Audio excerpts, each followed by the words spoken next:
Assalamualaikum warahmatullahi wabarakatuh.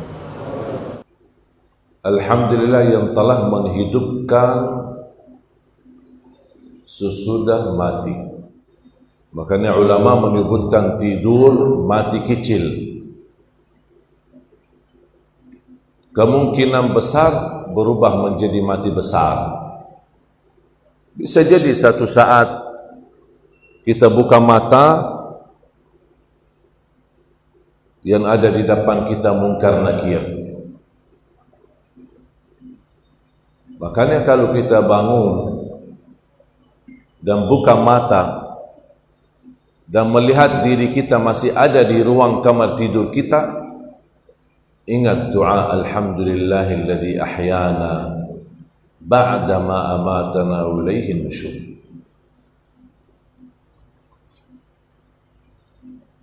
Saya kalau bangun ucapkan alhamdulillah 3 kali. Alhamdulillah, alhamdulillah, alhamdulillah alladzi ahyana ba'da ma amatana wa ilaihin nusyur.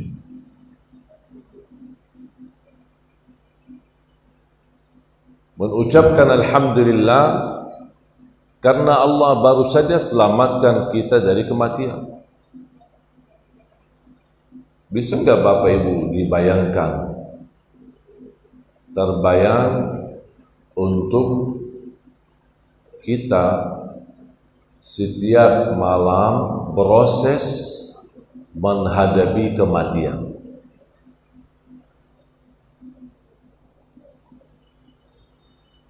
Di antaranya kan doa tidur. Tadi doa yang saya baca doa bangun tidur. Anehnya, kok judulnya doa bangun tidur, tapi isinya tidak ada kata bangun tidur. Justru isinya hidupkan sesudah mati. Ada kata hidup dan mati. Tidak ada kata bangun tidur. Sama juga doa tidur.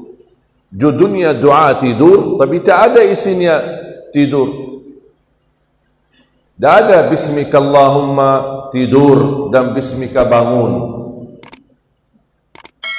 Tak ada. Yang ada bismika Allahumma amutu wa bismika ahya. Di riwayat bismika Allahumma ahya wa bismika amut. Bismika Allahumma amutu wa ahya. Mana yang kita bisa boleh. Kalau boleh saya singkatkan doa tidur, bismillah saya mati. Memang sudah siap mati?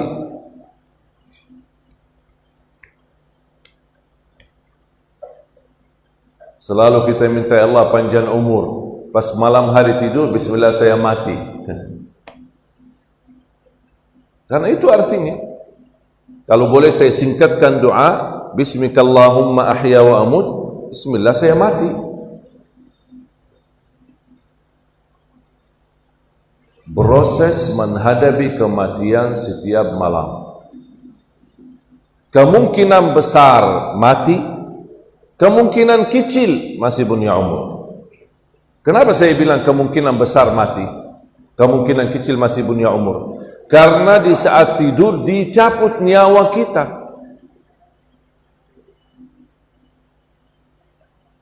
Tapi tidak ada jaminan kembali. Yang jelas pasti dicabut, tapi yang belum jelas kembali atau tidak.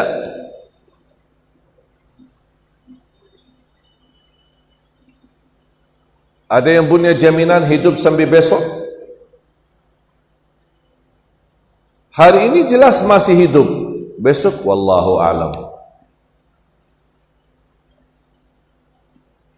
Makanya ketika saya baca doa ini, saya mulai berfikir. Kan doanya bahasa Arab kan? Saya kan orang Arab, saya ngerti bahasa Arab. Pas begitu baca doa, membuat saya penasaran. Ada apa di balik doa ini? Padahal judulnya doa tidur, doa bangun tidur, tapi sama sekali tidak menyentuh kata tidur dan bangun di dalam doa. Justru yang tersentuh adalah mati dan hidup. membuat saya berfikir, mencari jawaban yang bisa memastikan proses menghadapi kematian. Saya gali dan saya cari sampai saya menemukan hadis Abu Hurairah radhiyallahu anhu, menjadi juga salah satu doa bangun tidur. Ternyata doa bangun tidur ada dua. Yang umumnya dihafal oleh masyarakat, alhamdulillahilladzi ahyana ba'da ma amatana wa ilaihi nusyur. Ada satu lagi lebih dalam lagi maknanya, lebih menambah penasaran, tapi jarang orang yang menghafalnya. Yang isinya, alhamdulillah alladzi radda ilayya ruhi wa afani fi jasadi wa adina li bi dzikri. Alhamdulillah yang telah kembalikan ruhku.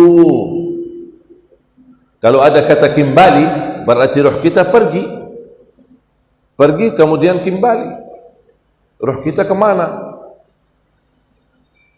Coba sama-sama. Alhamdulillah alladzi radda ilayya ruhi wa afani fi jasadi wa adina li bi dzikrihi. Artinya sangat dalam. Alhamdulillah yang telah kembalikan ruhku, memberikan afiat di jasadku, bangun sehat semua, masih punya fisik, kekuatan. Tahu enggak, tidur secara medis kemungkinan besar bisa mengakibatkan stroke. Stroke itu bisa gara-gara tidur. Kenapa? Karena di saat tidur semua urat-urat dan saraf saluran darahnya itu menyempit. Karena darah tidak begitu lancar, tidak berjalan, apalagi tutup jantungnya berkurang, membuat darahnya gental, bukan bercair, tidak renceh, tidak tidak lancar, mengental dan menjadi berat, mengental darahnya. Itu bisa menjadi sebabnya besar, bisa jadi stroke. Tapi kita tidur bolak-balik kanan kiri dan bangun sehat, tidak jadi stroke. Ternyata betul hadis Rasulullah SAW, alhamdulillah yang telah kembalikan ruhku dan memberikan afiat di jasadku. Siapa yang memberikan afiat? Padahal tidur itu bisa mengakibatkan stroke karena tidak lancar darah.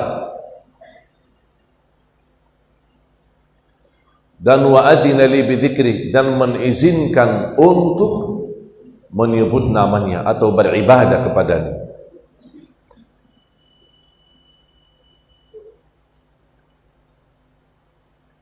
Ruh kembali. Iman ruh kita kemana? Buat saya penasaran, bertambah penasaran.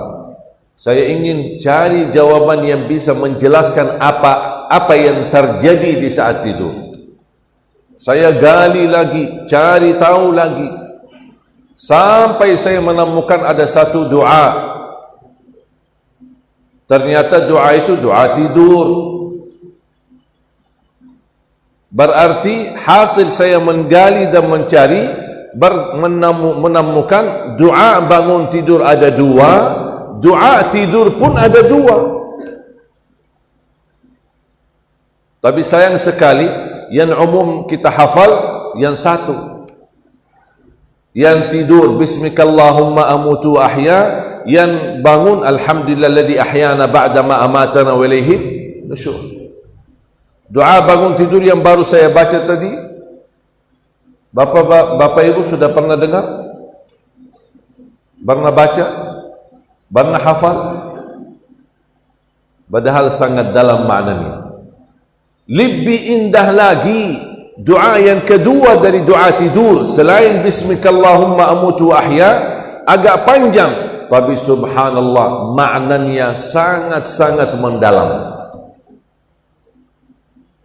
Bismika rabbi wada'tu jambi wa bika arfa'hu fa in amsakta nafsi farhamha wa in arsaltaha fahfazha bima tahfaz bihi ibadaka as-salihin. Sudah hafal belum? Baru kali ini dengar ya?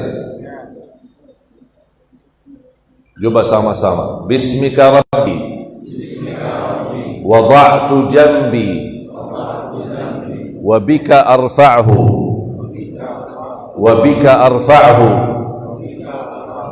فإن أمسكت نفسي فارحمها وإن أرسلتها فاحفظها بما تحفظ به عبادك الصالحين. Ganti mikir. Dua gini. Satu.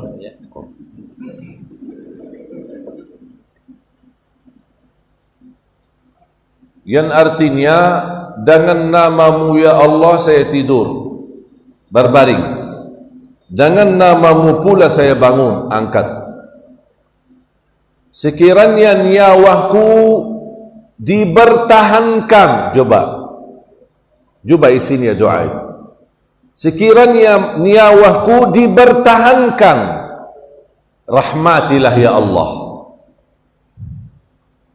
Dan sekiranya nyawaku dilepas, artinya masih punya umur, jagalah diriku sebagaimana terjaga dirinya hamba-hamba yang saleh. Masya Allah. Kalau ya Allah saya mati malam ini, mohon ya Allah rahmati. Kalau belum mati, mohon ya Allah jagalah aku sebagaimana dijaga oleh Allah hamba-hamba yang saleh-saleh.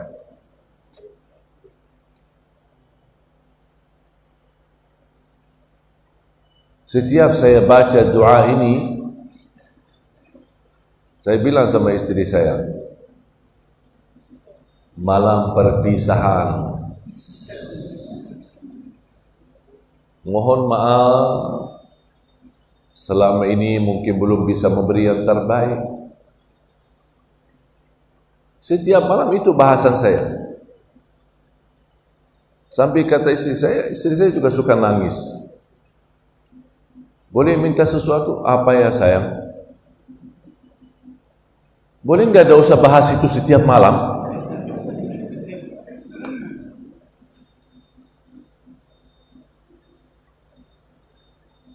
Bahas tidak dibahas, itu pasti terjadi. Malam ini malam perpisahan, saya tidak punya jaminan bertemu kamu besok. Makanya lebih baik saya minta maaf sebelum saya mati. Kalau saya masih hidup sampai besok, saya janji berikan yang lebih baik lagi.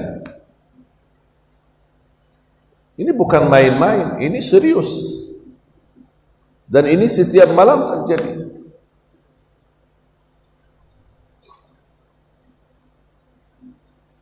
Bertambah saya berfikir,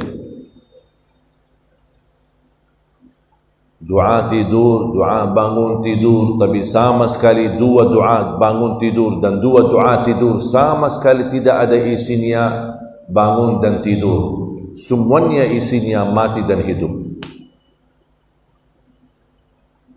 Membuat saya penasaran, ingin cari tahu ada apa malam hari itu, apa peristiwa yang terjadi. Membuat saya gali lagi, cari tahu lagi, sampai Allah berikan petunjuk, mendapatkan jawaban yang sempurna dan jawaban yang memuaskan. Di mana saya menemukan jawabannya? Di dalam Al-Quran. Ada enggak Quran terjemah?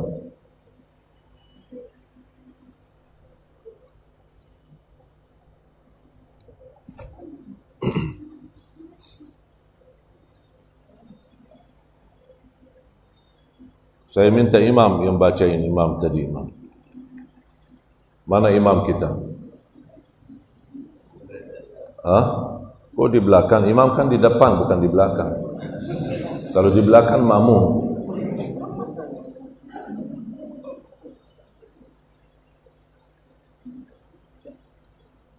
Dah imam, kasih imam. Saya kan makmum.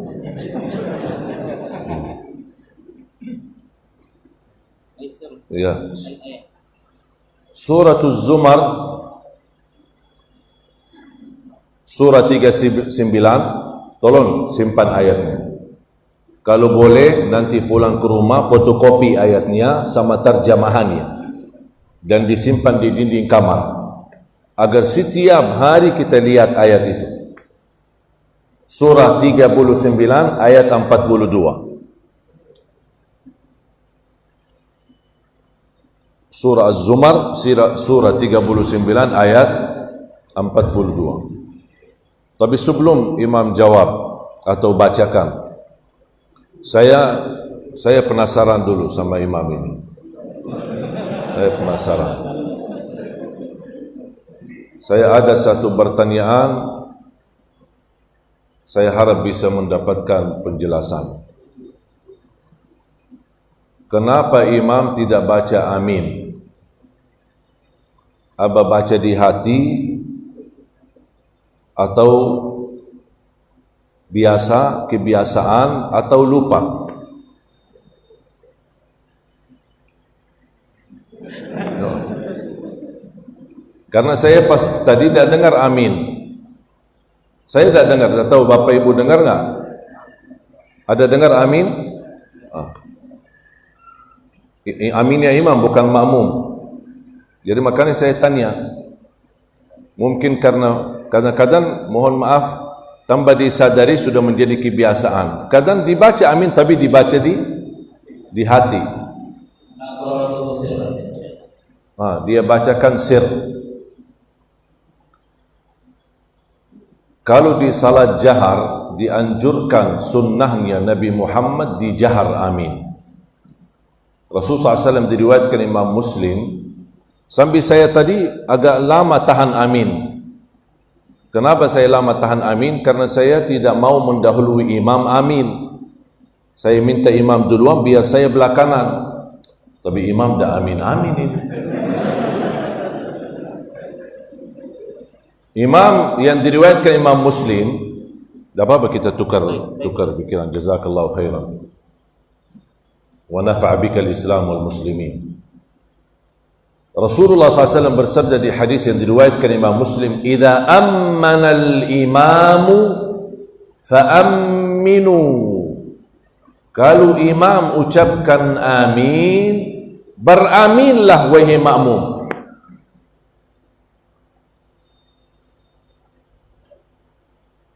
Berarti dianjurkan makmum tidak mendahului imam mengucapkan amin.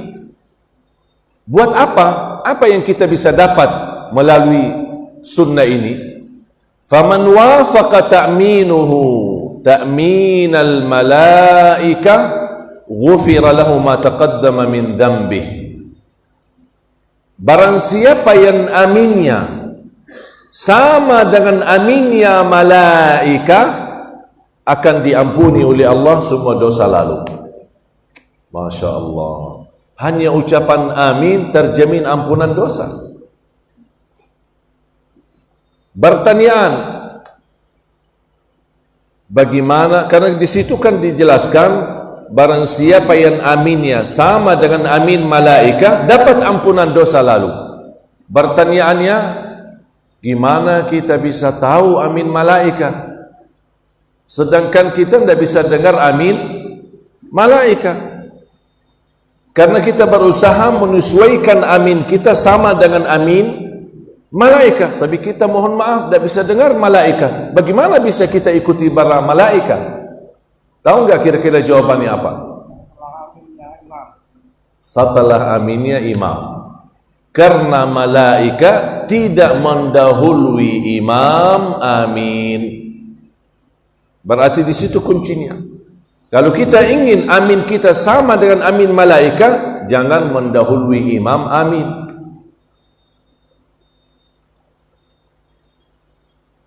waladdallin. Amin. Begitu kita baru makmum ikut imam agar meraih pahala ampunan dosa lalu.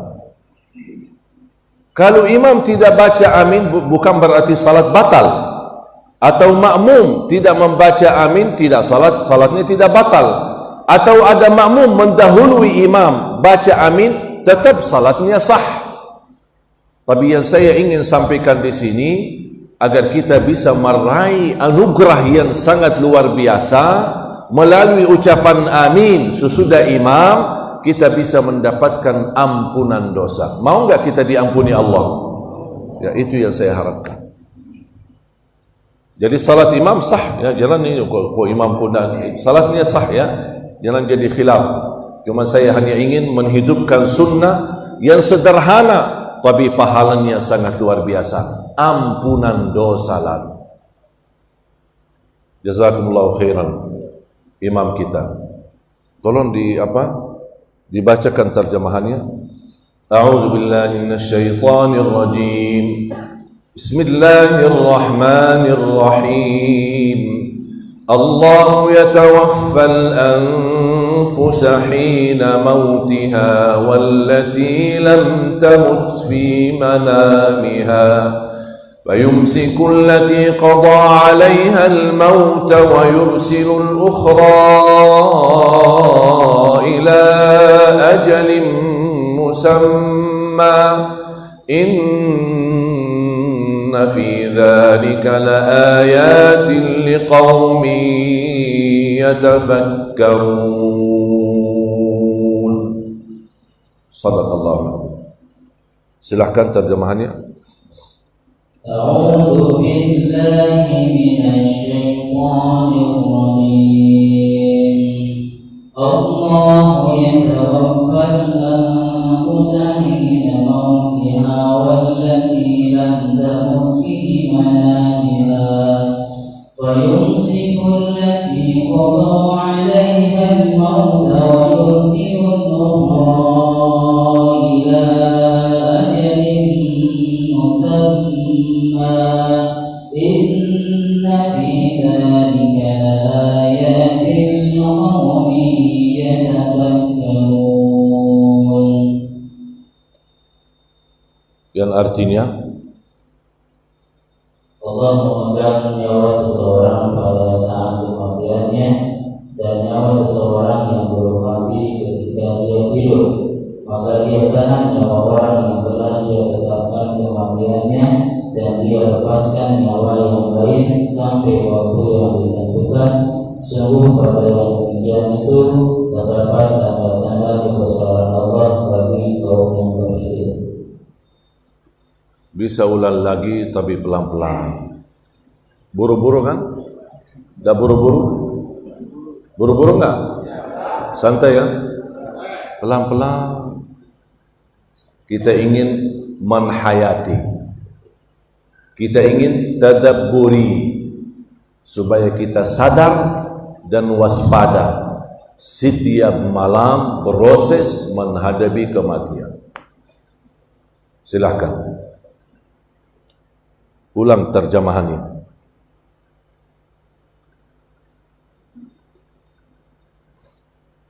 Allah memegang nyawa seseorang pada saat kematiannya. Ya, satu. Kapan Allah memegang nyawa kita? Saat mati. Kalau sudah meninggal dunia, yang memegang nyawa kita siapa? Allah SWT. Jelas? Sepakat? Ini satu. Ada kata dan. Kalau ada kata dan, berarti ada hal yang lain. Allah jelaskan. Coba. Dan nyawa seseorang yang belum mati ketika dia hidup. Dan nyawa seorang ketika belum mati di saat tidur. Berarti saat tidur yang memegang nyawa kita siapa? Allah juga. Berarti Allah memegang nyawa kita dua kali. waktu meninggal dunia dan saat tidur. Allah sekarang jelaskan lebih detail lagi apa yang terjadi di saat tidur. Karena Allah memegang nyawanya, apa yang Allah sekarang cerita lebih dalam lagi. Terus, maka dia tahan nyawa orang yang telah dia tetapkan kematiannya. Di saat tidur Allah memegang nyawa kita, ada dua kemungkinan: dibertahankan nyawanya atau dilepas. Allah cerita. Maaf, ulang lagi tadi. Maka dia tahan nyawa orang yang telah ditetapkan kematiannya, dan dia lepaskan nyawa yang lain sampai waktu yang ditentukan. Bangunin subuh, ayo Pak, Bu, Pak, Bu, Pak, Bu, inna lillahi wa inna ilaihi raji'un. Udah mati. Ternyata di awal tidurnya dimegang nyawanya oleh Allah dan dilepas lagi. Makanya saya yakini Allah memegang nyawaku saat tidur, tapi saya belum yakin apakah dilepas atau tidak. Makanya begitu saya bangun, buka mata, belum ada munkar nakir, berarti masih di rumah. Makanya saya ucapkan alhamdulillah dari dalam hati, karena Allah masih berkenan memberikan umur untuk menambah amal saleh dan beribadah. Bisa dipertahankan nyawanya, bisa dilepas sampai waktu yang ditentukan oleh Allah. Apa tanda habis umur? Bisa tahu tanda? Apa tanda kehabisan umur? Ada yang bisa jawab? Memang kita tahu kapan habis umur kita ya? Saya kasih tanda. Kalau terjadi hal itu berarti habis umur. Dan Allah ikatkan dua, tidak bisa diperpisahkan. Kalau habis rezeki, habis umur. Kalau masih ada rezeki, masih ada umur. Berarti selama punya umur, jangan takut rezeki. Sudah dijamin. Ada seorang bapa sakit di rumah sakit. Lama cerita itu kejadian. Sakit parah, saking parahnya sakit, pingsan, koma 3 hari. Habis 3 hari, tiba-tiba bangun. Bangun, qadarullah bangun. Bahkan bangun sehat. Sampai dokternya pun heran. Keluarga, kok ada apa? Sampai mereka senang, bahagia. Ayah kami sehat. Sehat malah duduk. Biasa-biasa aja. Pak sakit? Enggak. Malah dia pingin bawain nasi padang katanya. Minta nasi padang. Dibawain nasi padang. Habis dia makan, bismillah, sudah cuci tangan, aman. Anak mau istirahat, tidur, mati, meninggal dunia. Allah bangkitkan dari koma karena rezekinya belum selesai. Makanya malaikatul maut masih bertahan, dah boleh cabut nyawanya dulu. Karena masih ada nasi padang belum makan. Begitu dia makan, kata Allah sama malaikatul maut, sekarang cabut nyawanya. Sudah habis rezekinya. Lan tamuta nafsun. Apa kata Rasulullah? Lan tamuta nafsun. Lan, tidak akan. Lan tamuta nafsun hatta tastawfi rizqaha wa ajalaha. Tidak akan jiwa pun boleh mati sebelum diselesaikan oleh Allah rizkinya dan ajal. Berarti rizki sama ajal tidak dipisahkan. Habis rizki, habis ajal. Masih ada rizki, masih ada umur. Makanya jangan stres soal rizki. Selama masih punya umur, dijamin rizki. Terus lanjut. Sungguh pada hal yang demikian terdapat tanda-tanda besar Allah bagi kaum yang berpikir. Yang menarik ujung ayat itu, surat Az-Zumar ayat 42, yang menarik di ujungnya kalimat yatafakkarun. Bukan inna fi dzalika laayatin liqaumin yu'minun, liqaumin yattaqun, liqaumin ya'lamun. Tidak ada. Yatafakkarun. Kalimat ini yang paling pas untuk diakhiri ayatnya. Semua ayat Al-Quran tidak sembarangan terpilih kalimatnya. Yattaqun berbeda maknanya, ya'lamun berbeda lagi, yu'minun berbeda. Betul-betul ujung ayat sama dengan isi dari awal ayat. Makanya Allah Subhanahu wa taala mengakhiri ayat itu, inna fi dzalika laayatin liqaumin yatafakkarun. Sesungguhnya kejadian setiap malam itu tanda kebesaran kami bagi kaum yang berfikir. Pertanyaan saya, pernah enggak kita berfikir setiap malam mati? Pernah kita berfikir tidak? Angkat tangan. Bu, angkat tangan. Angkat tangan semua. Angkat tangan, Bu. Taruh di atas kepala. Cuba mohon periksa, ada otak tidak? Ya jangan-jangan selama ini karena tidak pernah berfikir, jangan-jangan tidak ada otak. Karena otak tambat berfikir. Ada enggak otak? Ada, yakin? Saya kalau boleh usulkan, selepas acara ini ke rumah sakit dulu. Ketemu Pak Dok, sampaikan. Pasti doktornya tanya, keluhannya apa? Alhamdulillah Pak Dok, tidak ada keluhan. Saya datang beriksa kepala saya, mau tahu ada otak atau tidak. Allah berikan nikmat otak untuk difikirkan, berfikir.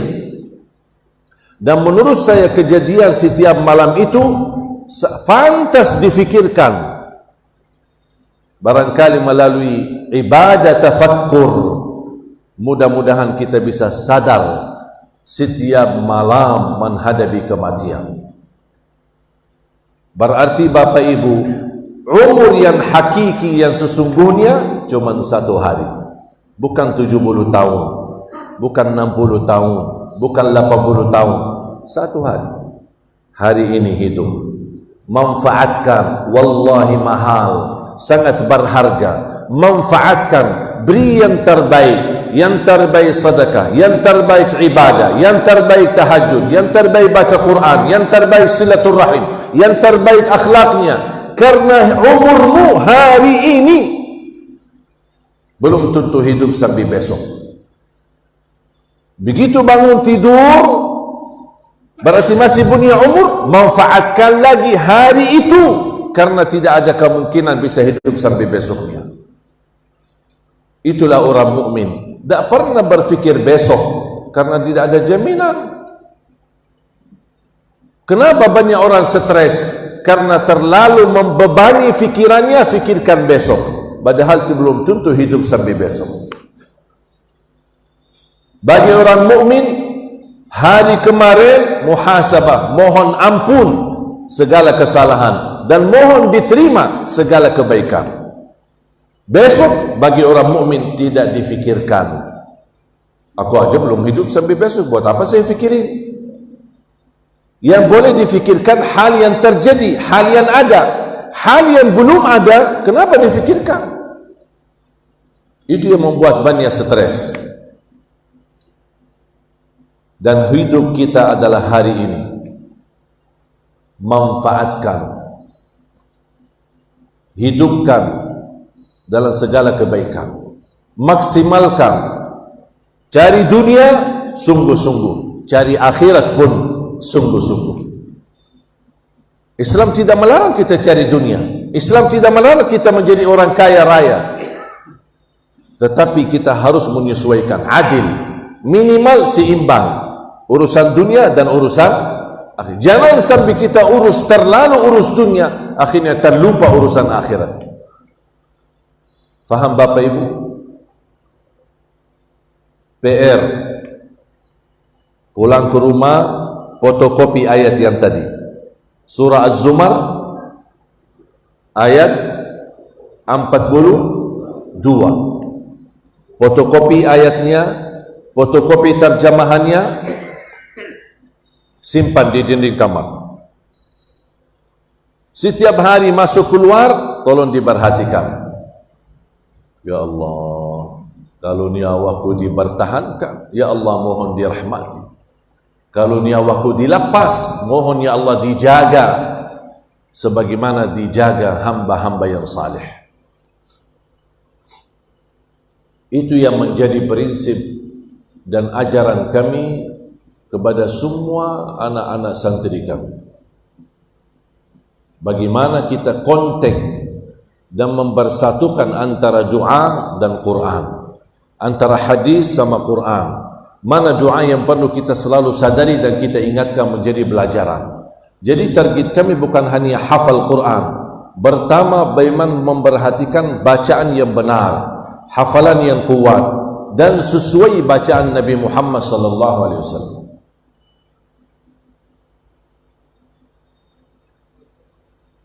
Tidak pernah kami memperhatikan atau terpengaruhi dengan suara yang indah. Suara indah itu bagus, tapi tahap jauh, tahap yang lebih utama, huruf, bacaan, ucapan itu lebih diutamakan. Membaca Al-Quran dengan benar, dengan baik itu wajib. Menghafal Al-Quran tidak wajib. Sayang sekali banyak orang sekarang mengutamakan hafal, buru-buru hafal, cepat hafal. Di tes bacaan Al-Fatihah, kacau, tidak benar. Harus kita belajar. Makanya kami terapkan di program hafalan Al-Quran ada 5 metode yang saya sebutkan metode Madinah, karena saya lahir besar di kota Madinah. Pertama, perbaiki huruf, ucapan huruf. Ada latihannya. Bagaimana ucapkan alif, bagaimana ucapkan huruf besar, huruf kecil, huruf tebal, huruf tipis, panjang pendek. A beda sama A. Setiap huruf ada makhraj, ada sifat, ada suara, saut. Makhraj adalah tempat pengeluarnya huruf. Sifat adalah sifatnya huruf. Yang ketiga, suara huruf. Kadang-kadang tepat makhraj huruf, tepat sifatnya, tapi kurang tepat suaranya. Contoh, A, ukurannya 2 jari. A, kalau dibesarkan, A, rubah suara. Berarti ada yang salah. A beda sama A. K beda sama K. Banyak kita iyyaka na'budu wa iyyaka nasta'in, padahal iyyaka. Cuba K. Sambil senyum. K.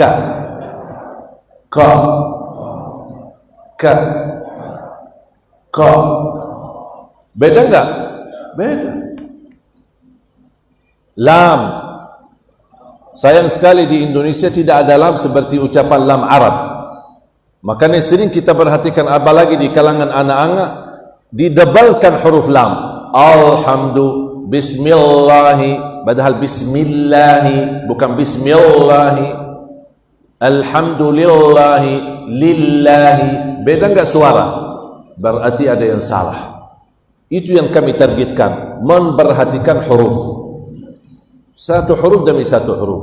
Kalau sudah pas ucapan hurufnya, sangat mudah membaca. Semakin mudah membaca dan lancar, sangat cepat menghafal. Itu metode pertama, perbaiki huruf. Yang kedua, perbaiki bacaan. Panjang pendeknya, ucapan hurufnya, bacaan yang betul, tajwidnya, itu menjadi juga tahap. Ketika tahsinut tilawah disertakan tajwid. Tahap yang ketiga, menindahkan suara. Ada latihannya. Walaupun suara kita sebelumnya membuat orang lain sakit kepala, ada ilmunya bagaimana kita terlatih memiliki suara yang bagus.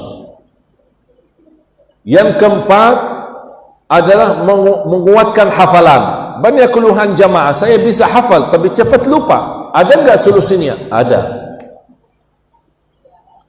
Baru masuk tahap itu termasuk tahap inti, membaca Al-Quran di dalam salat maupun di luar salat sesuai bacaan Nabi Muhammad sallallahu alaihi wasallam. Iman kita bisa, sangat bisa. Ada ilmunya dan ada ijazahnya.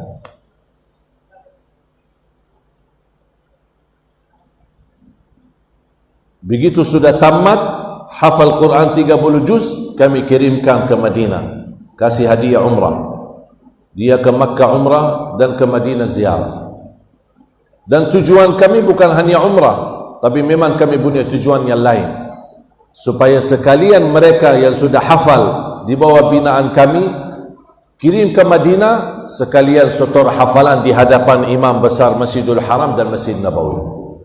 Dan alhamdulillah, setiap yang kami kirim rata-rata pulang dari tanah suci ke tanah air sudah meraih ijazah sanad dari para imam besar di sana.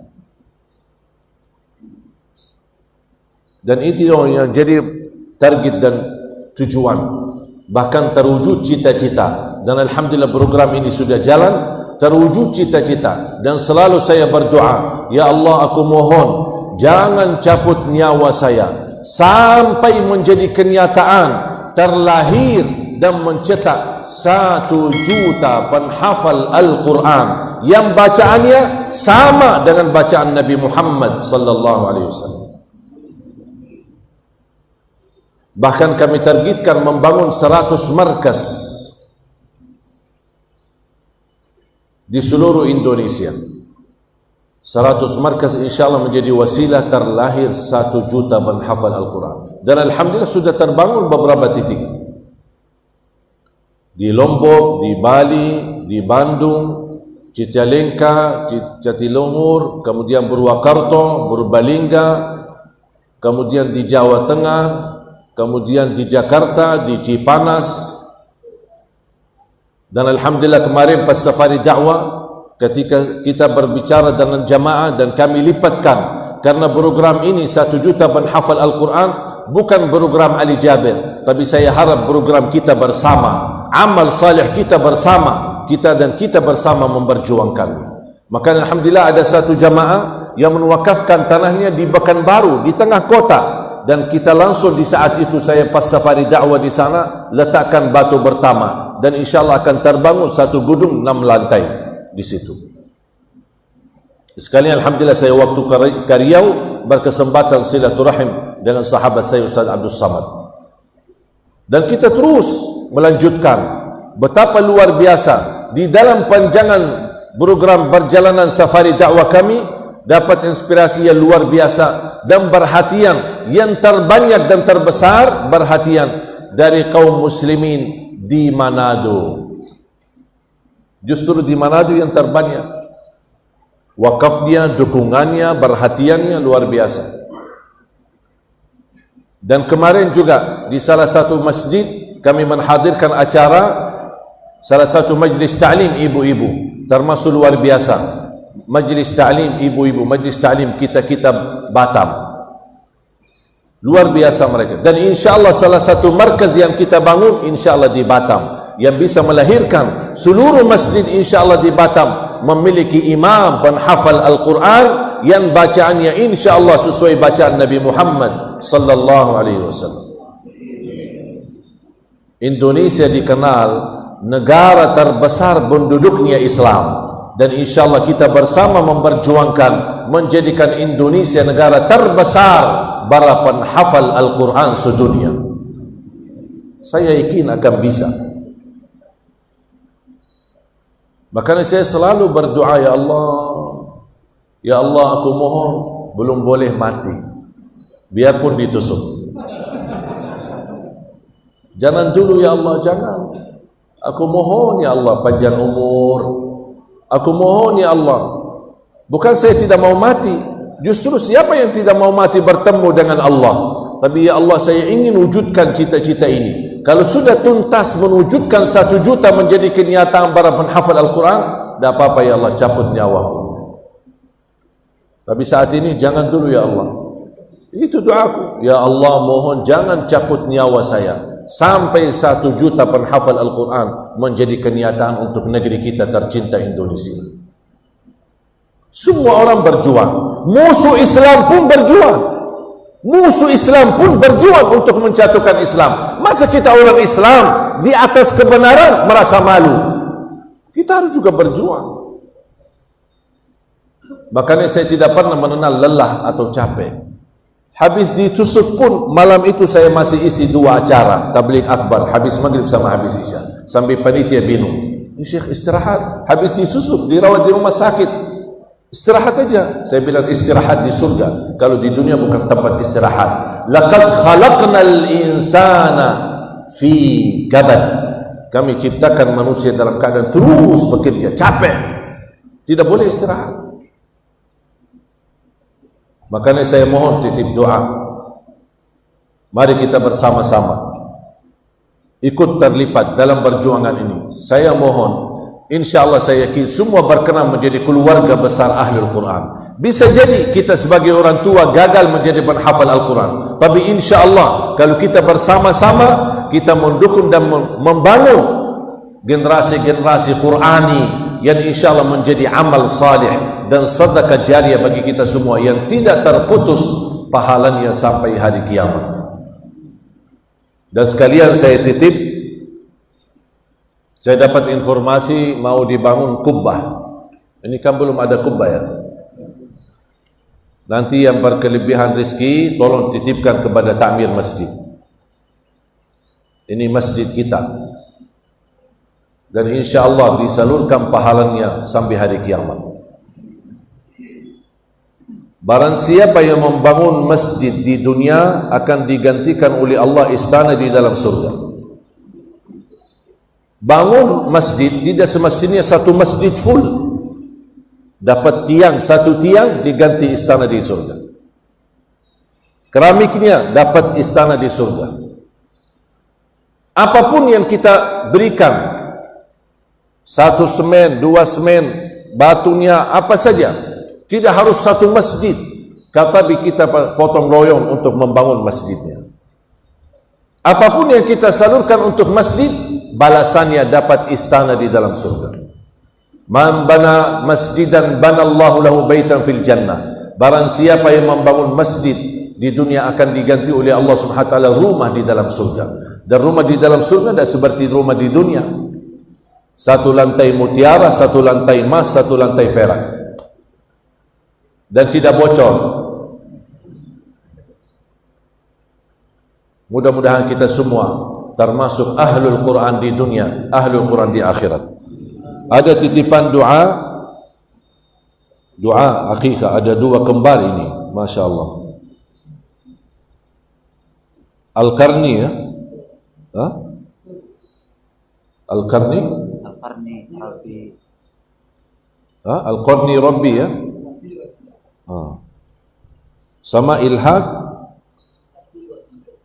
Mudah-mudahan insyaAllah dari semua, dari anaknya Pak Ricu Putra Dewa, semoga Allah SWT anugerahkan keturunan yang salih-salihah. Allahumma ambithum nabatan hasanan wa takaffalhum kama takaffalta Zakaria wa Maryam.